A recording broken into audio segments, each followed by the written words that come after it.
So you're all excited. You went out and got a record that you've been looking forward to playing for a while. You set some time aside for yourself. You put it on the turntable, drop the needle, and it sounds like a popular breakfast cereal? Let's discuss.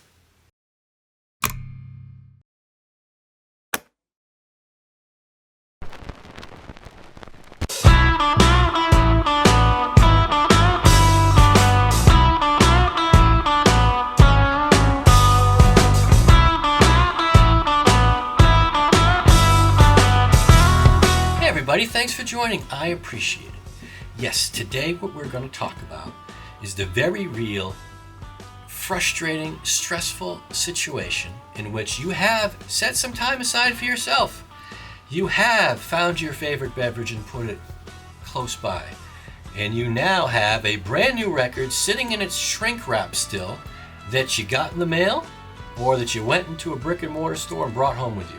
So you're all excited, you come home, you open up that record, you take the record sleeve out of its cover, you take the record out of its record sleeve, you put it down on your turntable, you drop the needle, you rush back to your chair, and the darn thing sounds more like a bowl of Rice Krispies than it does the record you thought you bought.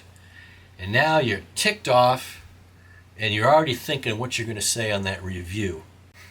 Sound familiar? Alright, so let me tell you what this video is and what it's not. This video is here really to talk about brand new records, still in its shrink wrap. It's not here to talk about used vinyl.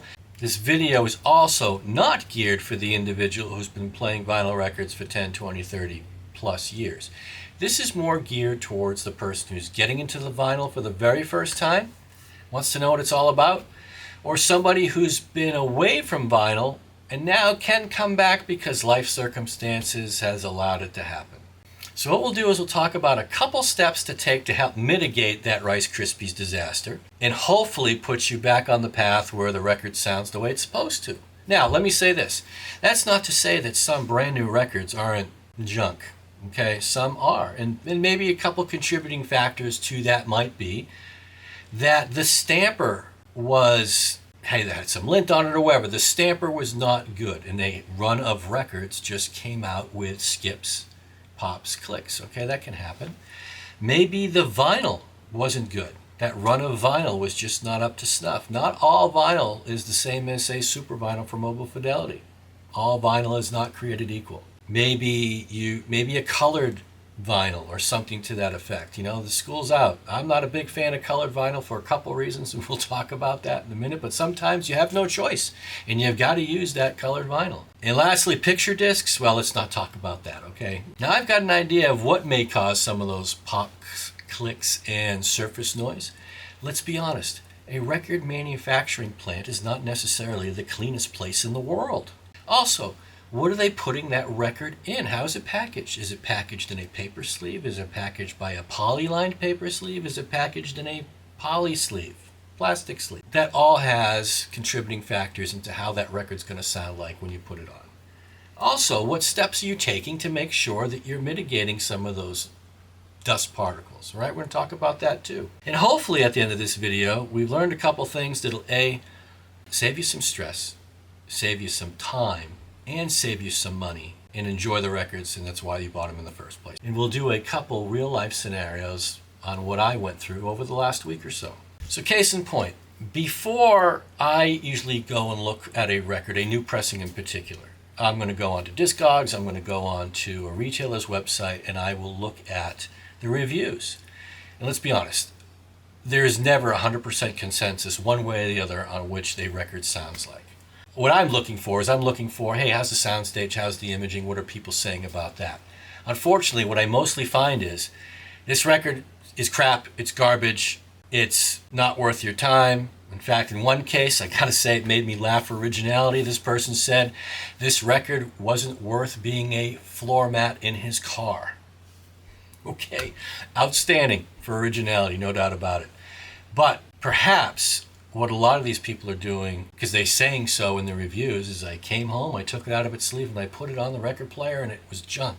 All right, well, this is typically what I do, and I've learned over time, and it's helped me, and maybe it'll help some of you. So let's talk about a record I purchased last week. I ordered this online. It was from Amazon. It's not my number one choice when I purchase records, but it's the only way I could get it. So I ordered Jerry Garcia's third solo album, Reflections. All right, came home, opened it up. We're still in the shrink wrap. And the first thing I noticed was, A, it's in a paper sleeve, and B, it's colored vinyl. Now, my thing with colored vinyl is, well, a couple things. First off is typically when I take a record out, I'm going to look at it and see if there's any damage. Do I see any scuffs? Do I see any scratches? But mostly, do I see any dust? So I'll look it over both side and side, and on a colored piece of vinyl, it's just so hard to pick out the dust. Like I said, this also came out of a paper sleeve, and for $20-something, typically, that's what the record's going to come in. And in this case, this was the sleeve that I got the record in. So I know I'm not going to use the paper sleeve. So why slide it out? Just rip it open. Rip it open like I did, so it looks something like this. All right, and then you just pull the record off, and you've mitigated any chance of you damaging the record just by sliding it out of that sleeve.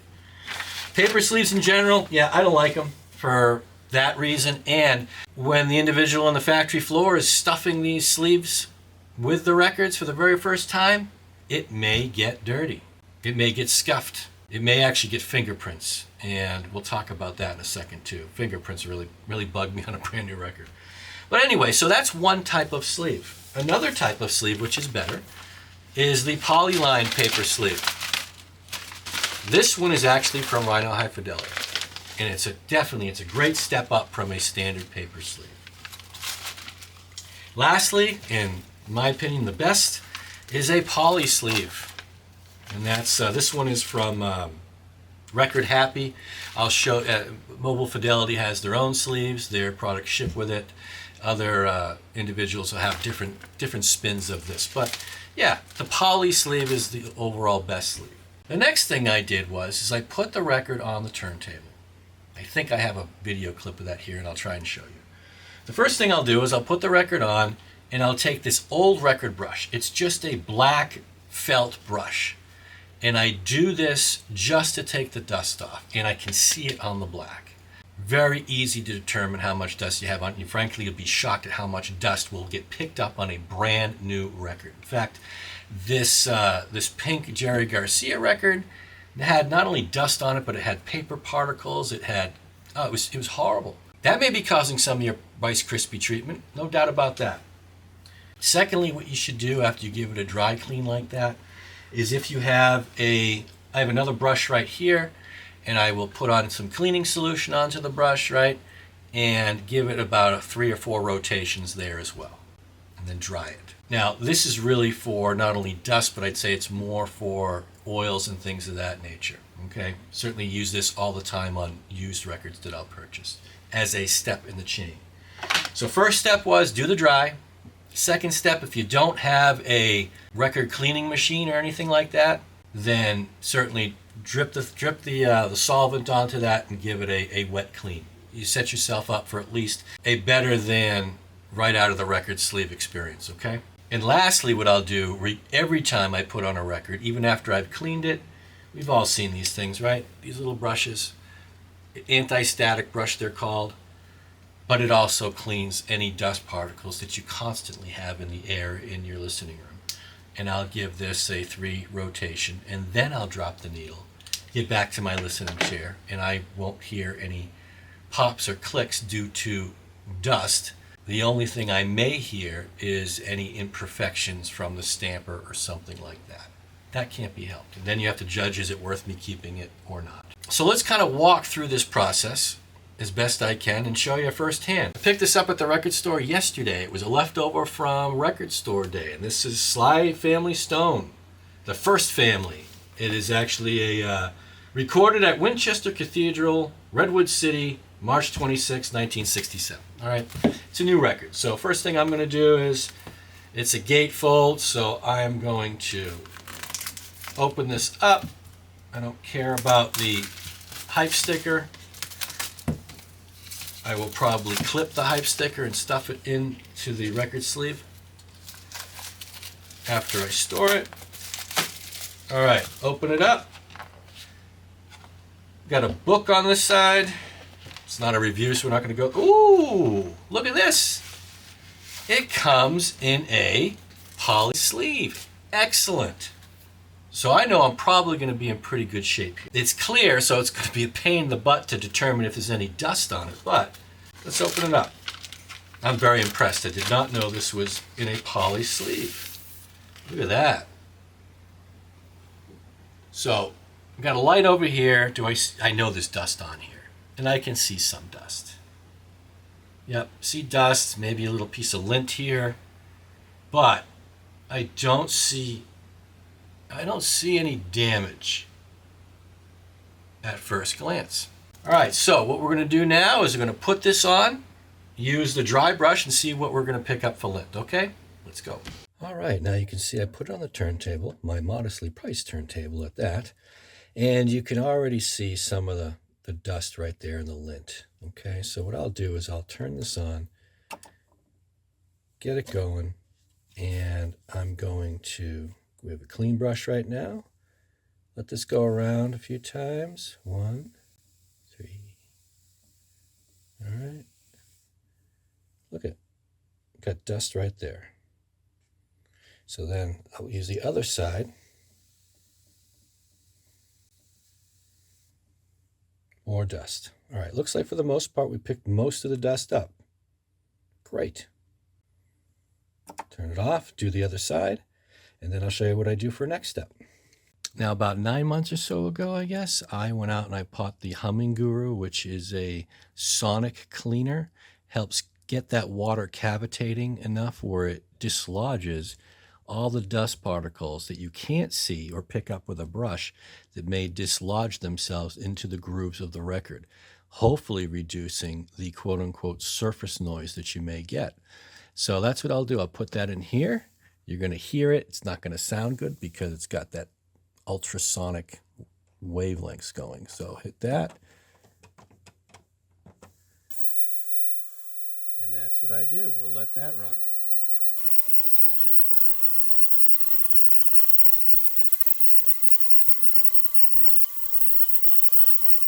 All right, well, the wet clean is done and the annoying sound is over. So now I'll give it a quick dry, turn that off, put the dry cycle on. You hear the water getting sucked out into a reservoir, which is on the left side. And this thing will go through a quick dry cycle, and then it will be ready for either storing or putting on the turntable. Gurgle, gurgle. There we go. So this will dry for, I think I have it set for 5 minutes. And then, like I said, we'll put it into a storage or we'll put it on the turntable. All right, just got this thing out of the Humming Guru. Take a quick glance on it. Yeah, now there's nothing on it whatsoever. Nice and clean. So now what I'll do is I'm not going to listen to it right at this moment, but I am going to store it, and I'll show you again another way that I can't take credit for how I store this. Learned it from a bunch of other people, but it certainly works for me, and maybe it'll work for you as well. So I will put this back into its polyline sleeve that came with it. All right, like that. Put this down for a second. Now, I also put the outer sleeve, the jacket, in a plastic sleeve or poly sleeve as well. And this one actually seals. Tell you why. A real scenario here where a buddy of mine over Christmas time let me borrow his record. In fact, it was a Neil Young live at Carnegie Hall. And I had a bunch of packages in my hand. We went over there right before Christmas, so as we're leaving, he gives me this.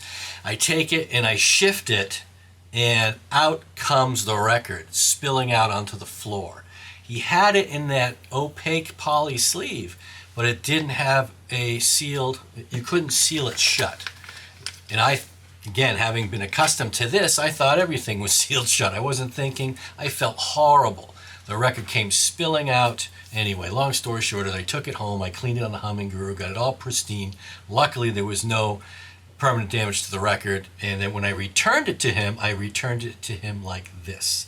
So I will take this outer sleeve here, take the jacket, slide it in, and again, some of you may already be doing this, but for somebody who is not, this may actually help with some frustrations.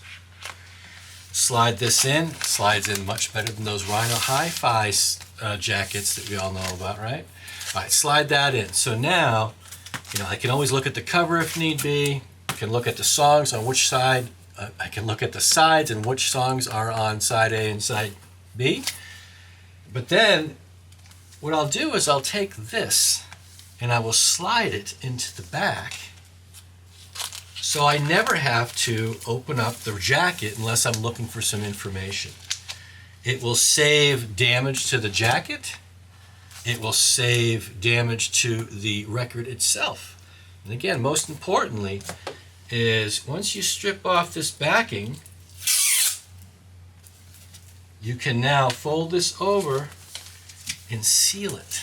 So if you are handing it to a friend and that friend grabs it the wrong way and turns it upside down, the record's not going to come out. Okay, so that's what I do. Again, I can't take credit for it. There's a lot of folks doing it. I think I picked it up from Mike over at the InGroove store on his website. But anyway, there's a lot of people doing that. So what I'll do is I will go and play that later on this evening when I have more time.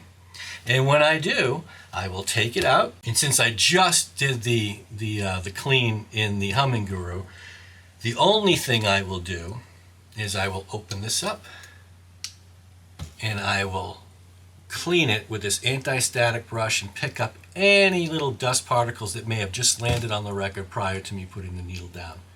So that's it. I hope what we were able to discuss today was ways that would help you reduce your stress levels, right? By not having to hear the Rice Krispie treatment on your record.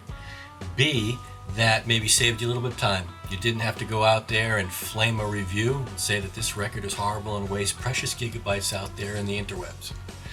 And lastly, maybe save you some money. And what could that be? Well, maybe you save a little bit of money because you didn't pay for shipping and handling to return the record. Or just maybe it saved you a little bit of money. Let's be honest, how much money have you put into your modestly high-priced hi-fi system? Well, that stylus that you use, right, it's got a shelf life on it.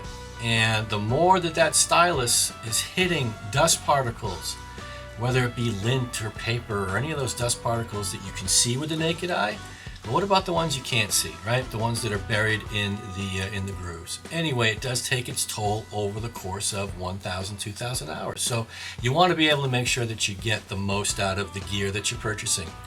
So do yourself a favor, everybody, after you have found some time and set aside for yourself, found your favorite beverage, and getting ready to put that record on for the very first time, yeah, do yourself a favor. Maybe give it just a really quick clean at the very minimum. Give it a dry clean. And then use that anti-static brush. That will save you some heartache and some stress. If you have the wherewithal, yeah, give it a wet clean as well. And if you're going to be in this for any type of duration, maybe consider some form of a record cleaner, okay, like a Humming Guru or something to that effect. You do all that, and I can almost guarantee your condition of your vinyl will be vastly improved compared to what it would have been. And if you truly have a problem with the record, well, then it's probably the manufacturing fault of a stamper or bad vinyl or whatever. You can't help that. Sometimes that happens. All right, everybody. Thank you so much for coming today. I appreciate it. Until the next time, take care. Bye.